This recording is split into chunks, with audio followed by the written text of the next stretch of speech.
یہ میرا کلام ذرا بڑوں سے ہے، بڑوں سے۔ ابا جی کو چاہیے بچہ جتنی غلطی کرے نا اتنا ہی ڈانٹیں، وہ پھر 6 ہفتے نہ ڈانٹنا شروع کر دیں۔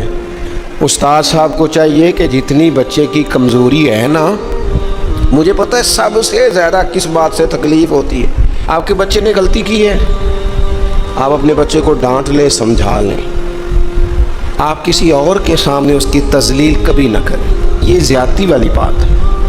آپ اسے رسوا نہ کریں، بتائیں کسی ایسے شخص کو جس سے آپ کو امید ہے کہ آپ کو مشورہ دے گا یا اسے سمجھائے گا، لیکن گلی گلی کھڑے ہو کے اپنے آپ کو مظلوم ثابت کرنے کے لیے اس کی توہین نہ کریں، یہ انداز درست نہیں ہے۔ اس سے بچوں کی انسلٹ ہوتی، وہ کمزور پڑ جاتے ہیں۔ ہر جگہ رونا رونا میرے بچے اچھے نہیں، میں بڑا پریشان ہوں، کیا بات کر رہے ہیں آپ؟ یہ بچہ تو آپ کی کمائی ہے، اساس ہے، حسن ہے، نسل ہے، اصل ہے، اور اس قدر زیادہ تکلیف دینا، جگہ جگہ شکایتیں، جگہ جگہ باتیں۔ ہمارے بچے ہمارے ہیں نا، تو ان کی عزت کس کی ہے؟ کیوں ہم گلی گلی اپنے بچوں کی رسوائی کرتے ہیں؟ کیوں کمزوریاں؟ اور جن کو ہم خیر خواہ سمجھ کے بتا رہے ہوتے ہیں نا، وہ آگے جا کے مزے لے لے کے بتاتے ہیں، تو نقصان کس کا ہوا؟ ہمارا، ہمارے قبیلے کا، ہمارے گھر کا۔ یہ دیکھیے ذرا، حضرت عمر رضی اللہ تعالیٰ عنہ مزاج کے لحاظ سے سخت ہیں۔ ایک نوجوان آیا، اس نے آ کے رونا۔ یہ پہلو آپ نے ضرور یاد رکھنا ہے میرے سیدنا فاروق اعظم کا، ہمارے امام، ہمارے قائد، ہمارے لیڈر، رہنما، مقتدا حضرت فاروق اعظم رضی اللہ، یہ انداز ضرور یاد رکھیے گا۔ حضرت عمر فاروق کا یہ طبقات ابن سعد میں موجود ہے۔ نوجوان آیا اور آ کے رو ہی پڑا۔ حضرت عمر نے اس کو روتے دیکھا تو فرمایا بیٹا کیا ہوا؟ کہنے لگے حضور فلاں علاقے کے فلاں گورنر صاحب کا مسئلہ ہے، حضور مجھ سے غلطی ہو گئی تھی، میں شراب پی بیٹھا تھا، انہوں نے مجھے درے بھی مارے ہیں، پھر انہوں نے لوگوں سے کہا اس کے ساتھ میل ملاپ چھوڑ دو، کوئی اس سے بات نہ کرے، حضور مجھ سے غلطی ہو گئی، میں مانتا ہوں، پر اتنی اذیت، اتنی تکلیف، جب مجھے سزا مل گئی، کوڑے لگ گئے، تو پھر یہ الگ سے جو سزائیں مجھے دی گئیں، یہ میں حضرت عمر کی بات کر رہا ہوں۔ میں نے جب یہ پڑھا تھا تو میں رو پڑا تھا۔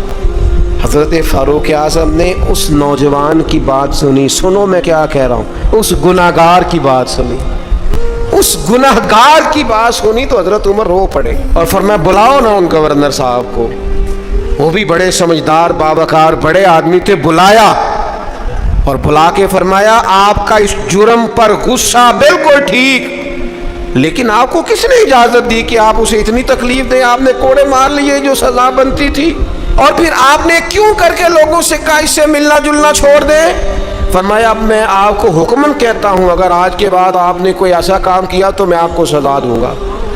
فرمانے لگے آپ نے کہا تھا نا لوگ ان سے ملے جلے نہ، فرمایا اب آپ ہی لوگوں سے کہیں ان سے ملاقات شروع کریں۔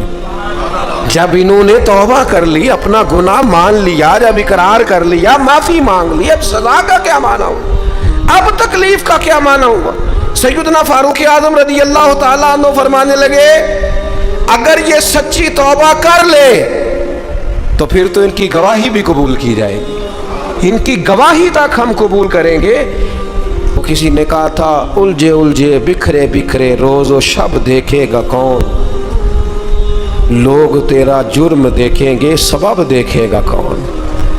لوگ معافی نہیں دیتے، لوگ درگزر ہی نہیں کرتے، انسانوں سے غلطیاں ہو جاتی ہیں، لیکن اگر کسی نے توبہ کر لی، اور صحیح حدیث میں موجود ہے نبی پاک علیہ السلام نے فرمایا اگر کبھی کسی بندے سے کوئی گناہ ہو گیا پھر اس نے توبہ کر لی، اگر کسی نے اس بندے کو دوبارہ وہ گناہ یاد کرایا تو اللہ تعالیٰ اس بندے کو یاد کرانے والے کو سزا دے گا، مرنے سے پہلے اسے بھی اس گناہ میں مبتلا کر دے گا۔